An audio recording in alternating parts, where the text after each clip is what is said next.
안녕하세요. 말씀을 품고 말씀을 살아내는 바이블 1189 67째 날, 오늘은 출애굽기 15장입니다. 15장은 홍해를 건너는, 그야말로 엄청난 14장의 기적을 경험하고 난 이스라엘 백성들이 어떤 마음이었는지를 보여주는 내용이 이어지는데요. 모세의 누이인 미리암의 노래도 한 절이 짤막하게 소개됩니다. 그리고 바로 얼마 전 하나님을 찬양하고 춤을 추며 예배했던 이스라엘 백성들의 행동이라고 보기에는 너무나 이해가 되지 않는 마라의 쓴물 사건에 대한 내용으로 구성되어 있습니다. 우선 모세의 노래는 길게 18절까지 이어지는 긴 노래인데요. 이 노래는 두 부분으로 나눌 수 있는데 1절부터 12절까지 앞에 부분은 하나님께서 이스라엘 백성들을 어떻게 홍해 앞에 애굽의 군대로부터 구원하셨는지 그 통쾌한 기적을 찬양하면서 그 기적을 이루신 하나님을 찬양하는 내용이고요. 13절부터 18절까지 뒷부분은 홍해에서 구원해 주신 그 하나님이 앞으로도 미래에 그들을 약속의 땅으로 이끌어 주실 거라고 한없는 신뢰와 소망을 노래하면서 이스라엘의 대적들을 저 애굽의 군대와 같이 심판해 주실 것이라는 기대도 함께 노래합니다. 그리고 전능하신 하나님의 백성으로서 자신들의 정체성을 확인하게 되죠. 긴 모세의 노래가 끝나고 난 후에는 모세와 아론의 누이인 미리암의 노래가 나오는데요. 모든 여인들과 함께 소고를 치며 춤을 추고 노래하는 아름다운 장면과 함께 하나님을 높이고 그분께 찬송하라고 노래합니다. 홍해에서 그들을 구원하시고 그 대적을 심판하신 분이기 때문이죠. 그런데 앞에 모세의 노래와 미리암의 노래는 보는 우리도 참 감격스럽고 가슴이 두근거릴 만큼 감정이입도 되잖아요.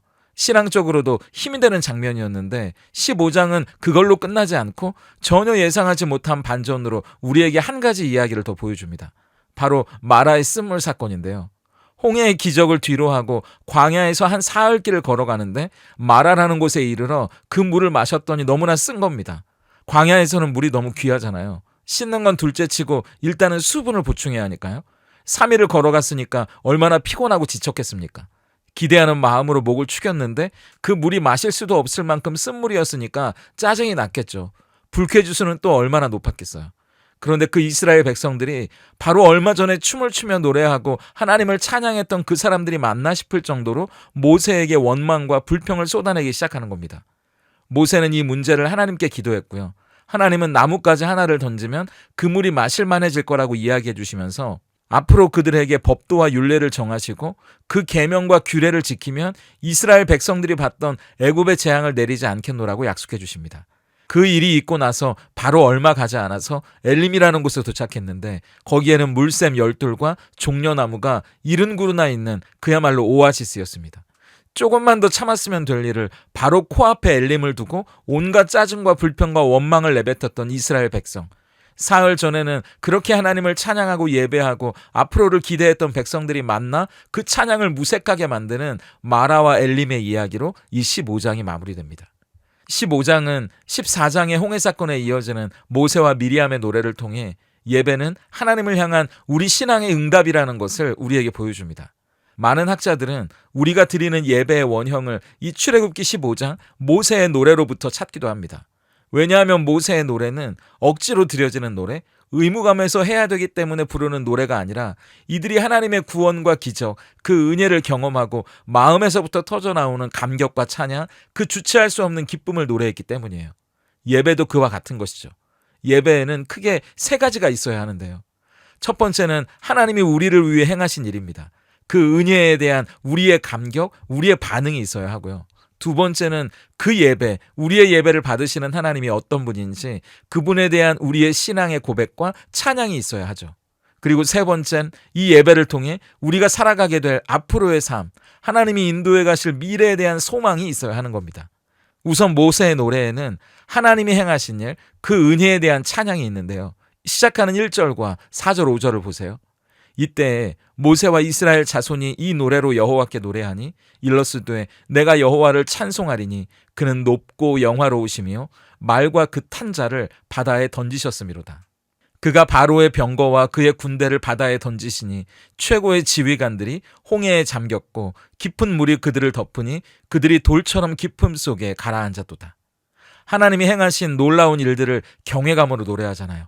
1절은 하나님이 행하신 그 놀라운 일을 보면 우리가 찬양하지 않을 수가 없다고 고백합니다. 그 당시 초강대국이고 대적할 자가 없는 최고의 군대. 4절을 보면 그 최고의 군대 지휘관들이 하나님의 위엄 앞에 추풍 낙엽처럼 쓰러지고 그들이 자랑하던 최고의 장갑차 탱크였던 병거가 물속에 가라앉았다는 거예요. 하나님을 막아설 세상에 그 어떤 힘도 없다는 고백이죠. 우리의 예배도 이와 같습니다. 우리가 예배에 가지고 가야 할 건 우리 헌금뿐만이 아니고요. 지난 일주일간 삶의 현실에서 하나님과 어떻게 살았는지 그 간증과 고백이어야 한다는 말입니다. 그건 하나님 덕분에 승리하고 하나님이 주신 성취만이 아니고요. 내가 쓰러졌을 때도 일으켜주셨던 간증이기도 하고 내가 하나님을 떠나 살았는데도 여전히 내 마음을 두드려 주시는 그분의 은혜이기도 해요. 중요한 건 우리가 하나님과 함께 걷고 살고 경험하는 그 삶의 간증과 고백들이 있어야 우리의 예배가 마음에서부터 우러나오는 예배가 된다는 사실입니다. 그래서 때로는 감사하고 싶어서 그 예배의 자리에 나가고 싶어지는 거고요. 때로는 너무 힘이 들어서 그냥 그분의 품에 안겨 울고만 싶어서 예배의 자리가 사모되는 겁니다. 때로는 죄송스럽고 송구해서 내 연약함을 토로하고 회개하고 싶어서 예배에 나가고 싶어지는 거예요. 중요한 건 하나님이 보고 싶은 겁니다. 예배가 드리고 싶어지는 거예요. 하나님과 함께 살았기 때문에 그분을 뵈러 나가고 싶어지는 거고 우리의 마음에서부터 우러나오는 신앙의 고백으로 예배의 자리에 나가게 되는 겁니다. 그리고 둘째, 모세의 노래에는 우리의 예배를 받으시는 분이 우리에게 어떤 분인지 하나님에 대한 신앙의 고백이 있어요. 2절을 보세요. 여호와는 나의 힘이요 노래시며 나의 구원이시로다. 그는 나의 하나님이시니 내가 그를 찬송할 것이요 내 아버지의 하나님이시니 내가 그를 높이리로다. 나와 함께 하시는 하나님이 어떤 분인지 고백하는데 하나님은 나의 힘이랍니다. 나의 노래고요. 나의 구원이라고요. 그리고 무엇보다 바로 여호와 하나님만이 나의 하나님이 되신다고 고백합니다. 그렇기 때문에 이 노래로 지금 누구를 높이고 있는지 내가 그를 높이고 모든 영광과 존귀와 찬양을 올려드린다고 고백하는 거죠. 우리의 예배도 그와 같아야 하지 않을까요? 예배의 모든 순서는 하나님을 향한 우리의 고백이어야 하고요. 그 고백은 진심에서 우러나오는 것이어야 합니다. 왜냐하면 그 예배를 받으시는 분이 하나님이시기 때문이죠. 그래서 예배는 인간적인 소리나 사람이 드러나거나 높아져서는 안 된다는 이야기를 하지 않습니까? 어떤 교회는 예배 중에 정치인이나 세상에서 높은 누군가가 참석하면 소개하고 일어서서 박수를 치는 일들도 있는데 우리는 알아야 합니다. 우리의 예배 가운데 우리가 높여야 할 분은 하나님밖에 없다는 사실을 말이죠. 그래서 저 같은 목회자도 그 예배의 절반에 가까운 설교를 전하는 사람이잖아요. 그래서 그 설교를 통해 청중을 하나님 앞에 세워야 할 책임을 갖는 겁니다. 하나님이 어떤 분이신지를 말해야 하고요. 그분이 하신 일들을 전해야 하는 것이죠. 그분이 우리를 위해 행하신 가장 위대하고 아름다운 일, 예수 그리스도 그분을 높여야 하는 겁니다. 그렇기 때문에 11절과 같은 고백이 예배드리는 우리에게 드려져야 하는 거죠. 여호와여, 신중에 주와 같은 자가 누구니이까? 주와 같이 거룩함으로 영광스러우며 찬송할 만한 위엄이 있으며 기이한 일을 행하는 자가 누구니이까? 하나님, 도대체 하나님은 얼마나 아름다우신 분입니까? 그 거룩함과 위엄이 한량없이 크고 행하시는 일들은 모두 기이하고 신비로우니 감히 제가 측량할 수도 다 이해할 수도 없다는 그 고백이 우리의 예배 가운데 고백되어져야 한다는 말이죠. 목회자는 그 크신 하나님 앞에 청중을 세워야 할 책임이 있는 사람인 겁니다. 그리고 우리 모두가 그 놀라우신 하나님의 영광과 위엄 앞에서는 예배자로 나에게 그 하나님이 어떤 분이신지 고백할 수 있어야 하는 거죠. 그래서 셋째, 모세의 노래에는 하나님이 열어가실 내일, 미래의 소망이 담겨 있습니다. 13절을 보세요. 주의 인자하심으로 주께서 구속하신 백성을 인도하시되 주의 힘으로 그들을 주의 거룩한 처소에 들어가게 하시나이다. 여기서 말하는 인자하심은 영원한 사랑, 히브리어로 우리에게 잘 알려진 바로 그 헤세드입니다. 끝이 없는 사랑으로 하나님의 백성을 인도하실 거라는 희망을 가지게 되는 거예요. 그래서 마침내 하나님의 거룩한 땅으로 우리는 가게 될 거라는 소망이에요. 17절도 보세요. 주께서 백성을 인도하사 그들을 주의 기업의 산에 심으시리이다. 여호와여, 이는 주의 처소를 삼으시려고 예비하신 것이라 주여 이것이 주의 손으로 세우신 성소로소이다. 그래서 하나님의 백성을 그 거룩한 땅에 심을 것이라고 노래하는 거죠. 여기 보면 이제 이스라엘 백성들은 그들이 하나님의 백성이라는 걸 자랑스러워하는 걸 볼 수 있지 않습니까? 그리고 전능하신 하나님이 거룩한 땅으로 우리를 인도하실 거라는 소망을 확신을 가지고 노래하는 거죠. 우리의 예배도 이와 같아야 합니다. 예배를 통해 우리가 누구의 백성인지 누구의 자녀인지를 알아야 하는 거죠. 어느 교회 소속인지를 자랑스러워하는 게 아니고요. 하나님의 백성, 하나님의 자녀로 살아간다는 게 뿌듯해져야 하고 그것이 자랑스러울 수 있는 고백이 우리의 예배여야 합니다. 그리고 앞으로 하나님이 우리를 인도해 가실 것을 신뢰하고 소망하기 때문에 작은 어려움에도 힘든 일에도 슬프고 괴로운 일에도 여전히 그 하나님을 소망하겠다는 다짐, 그 결단이 그 예배를 통해 우리의 힘이 되어야 하는 거죠. 그렇기 때문에 예배당에 들어갈 때는 어깨를 움츠리고 팔을 늘어뜨린 채 낙심한 모습이었어도요.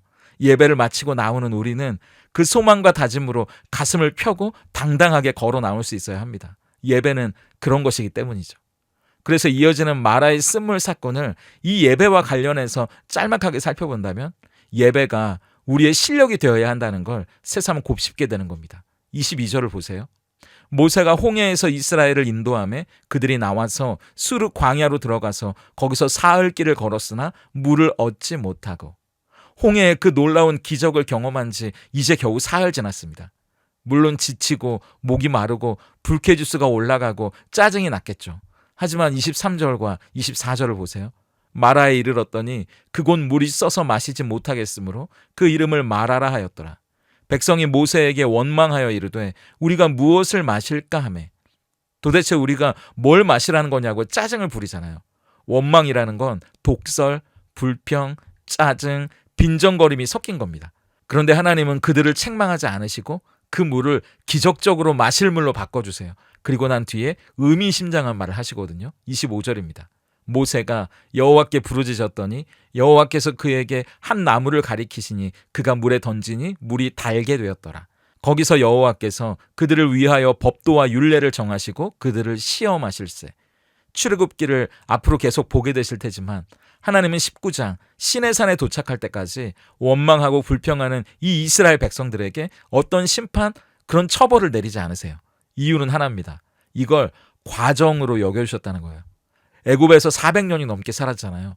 그러니까 어떻게 한순간에 변할 수 있겠습니까? 그래서 여기서 말하는 시험은 무서운 거라기보다 앞으로 시내산에 도착할 때까지 하나님이 하나님의 백성답게 가르치시고 훈련시킬 거라는 말입니다. 그래서 19장 시내산에 도착하면 이들은 하나님의 계명과 규례를 받게 되는 거죠. 홍해의 기적을 경험하는 것은 순간이라면 광야는 이제 이들이 수십 년을 살아가야 할 삶의 실제이자 터전이에요.